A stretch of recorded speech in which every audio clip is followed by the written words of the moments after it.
everyone, and welcome to another review. Today we're going to go ahead and review a fragrance from the house of Christian Dior. This is a new release from 2015, was just recently released. We're talking about Sauvage.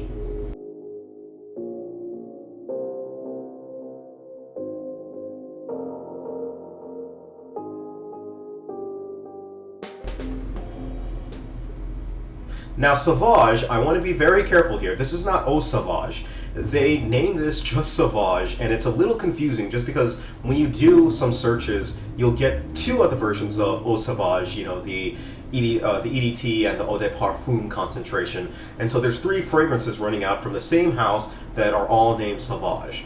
This is the newer one, and it distinguishes itself, as you can see from the bottle, a little bit differently than the other bottles look. And that's really one easy way that you can tell the difference between the newer version and the other Sauvages, right? Now, this has gotten quite a bit of hype within the last couple of weeks just because it's a new release from Christian Dior.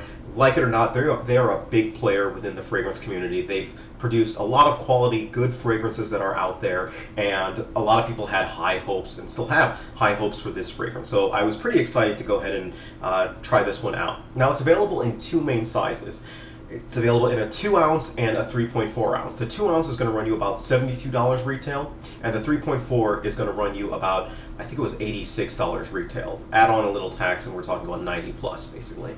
So with that, let's go ahead and get right into the notes of this fragrance. The notes of this fragrance consist of ambroxan, bergamot, and pepper. Very simple note structure, and which to me is always curious, just because sometimes I'm like, oh, is that all really what they put in there, or are they just not telling us the fragrance ingredients? But I'm just going off what they tell us is in there, and based on that, this fragrance is a very simple and yet very complex fragrance at that. Ambroxan. Let me explain what ambroxan is, because that is the primary note in this. Now, ambroxan is a is a compound, basically, that was originally supposed to replace ambergris. Ambergris has a nice little quality to it, and it does certain things with other notes in the fragrance that make it very distinguishable, and a lot of times that's how a lot of people can really pick apart a fragrance that costs a lot of money and a fragrance that doesn't cost a lot of money by what is contained within the fragrance. And ambroxan, because of the fact that ambergris is getting a little bit more rare, it's harder to find, thus price is going up, it makes it a lot more expensive to actually use that. Ambroxan was supposed to be created as a substitute for it, but I think it's kind of become its own note within recent notes. It kind of does the same thing that ambergris does, and you can read up more about it if you want to, just do a Google search on it, but that's really what it is. Bergamot and the pepper, essentially what you get from this scent. There are two scents that this really reminds me of, right? It really reminds me of Bleu de Chanel, and it also reminds me of most of the Armani Code line, right? There's a quality about it. Now, I'm not saying that this smells like those fragrances, because I think it takes its own direction and it smells like its own fragrance. But at the same time, it reminds me of a lot of fragrances out there. I use the term generic for this. Now, generic, in its simplest form, all it basically means, it relates to a class of things. In this case, we're talking about a class of fresh fragrances. I don't mean anything negative by it, and I don't necessarily mean anything positive by it. I just mean that it's generic in that form. That's what Sauvage reminds me of, and that's where I think a lot of people are clashing. Because of the fact that this reminds me of other fragrances, the first thing that I did when I smelled this was I was tempted to say, oh, this is kind of like other fragrances, and kind of dismiss it. Really, the fragrance shines once it's been on your skin for at least like 30 minutes, an hour, and it starts mixing with your own skin molecules, and then it becomes more of a Sauvage fragrance, or a Sauvage fragrance to it. I was disappointed when I first tried it because I thought the Sauvage name did not live up to it. It was fresh. It was, had a little bit of citrus in it, but it didn't really have anything that was screaming Sauvage to it. It's only on the dry down that begins to come, and this fragrance really comes to light. Now, this is a fragrance that I recognized when I smelled it as instantly going to be the equivalent to Bleu de Chanel. What Bleu de Chanel was to the Chanel house, in other words, how great it is. I mean, Chanel puts out great fragrances overall, but Bleu de Chanel took it to another level. And the same way that Acqua di Gio took for Giorgio Armani, I think that what those two fragrances did, I think this is Christian Dior's Bleu de Chanel, if you will. The reason why I say that, and I want to be very careful here with my words, the reason why I say that is because this has a certain quality to it that I can instantly tell that people are going to love, that the average person is going to love. You don't have to necessarily be a fragrance aficionado or anything like that. I'm saying that the average person who does not make fragrances his life is going to love this scent. And people, women who smell him, or even if it's a reversed way around, guys who smell their women, or guys who smell their guys, women who smell their women, either way, this is definitely a mass appealing fragrance. It's a fragrance that people are going to think you smell great with it. They're going to be drawn to you. They're going to give you compliments with this fragrance. And that's still given the fact that it comes across as a generic fragrance. So essentially what they've done is they've taken something that is plain and kind of taken it to another level.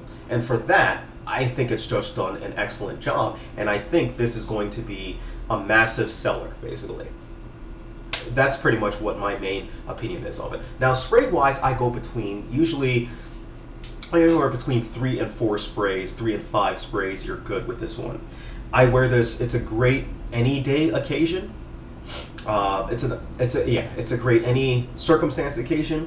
It's great for any season, although it may have a little bit trouble in the winter, but I do think that it still is great for any season. And any age group can go ahead and pull this one off. And the performance that I'm getting off of this one is like 10 hours. It's projecting a good amount. Or let me take that back. It's not projecting a good amount. I would say it's about like here for you. So your personal zone is where you're going to smell it. It's not going to be projecting and grabbing people from across the room. All right? Compliment-wise, this one got a significant amount of compliments. Believe it or not, in my week of testing this one, it got a significant amount of compliments. I mean, from, wow, what is that, to what are you wearing, to that smells absolutely fantastic, stuff like that. Or another one that I put out, because I generally tend to wear better fragrances to work if I'm not testing them, is, oh, Cody's wearing another Rockstar fragrance, right? So compliments all around on this one. So if I'm going to go ahead and give this fragrance a rating, I give it a rating a 10 out of 10. Yes, I am giving it a 10 out of 10. Now, there are some caveats with this. 10 out of 10, let me say this right off the bat. In terms of originality, in terms of actual smell amongst the Dior line, I think that this comes behind Eau Sauvage, the EDT, Eau Sauvage, the Parfum, Dior Homme Intense, and Dior Homme. I think it's like 5th place behind that in terms of actual smell.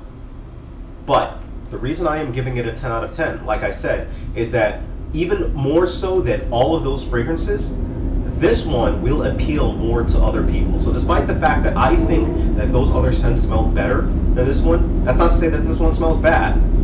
All I'm saying is that this scent, a lot of people are going to like this scent because it smells good. And for that reason alone, because I think it's going to be the next Rockstar fragrance, I am giving it a 10 out of 10. It's getting that 10 out of 10 simply for that reason. Now, if you are a fragrance collector, if you have a lot of fragrances in your mind, this may not appeal to you. I mean, you may think that it smells generic, and or not necessarily generic, but it smells like other things that you have, and you'd be completely right in my opinion, and you would have no thing. I mean, I am still on the fence of whether or not I'm going to purchase this because I have other fragrances like it. And even though it smells great, I've got other great smelling fragrances that accomplish the same exact thing, that kind of have the same vibe to it. But because it's such a great fragrance, I still may pick it up. I'm not sure yet. I'm still on the fence, right?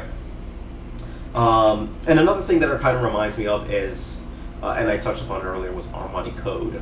Like that Code vibe to it, but either way, yes. Okay, so I'm always curious, and I really want to know for this one. Let me know what your thoughts are on this. And again, it is completely okay to disagree with me and think that I am completely off my rocker. And I think a lot of people may think that I'm completely off my rocker.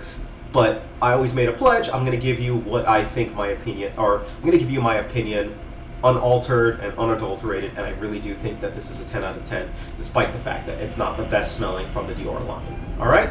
So let me know what you think about this fragrance. Always curious. I want to see what people's thoughts are, and let's help each other out. All right. Thank you guys. Take care of yourselves, and you guys have a great day.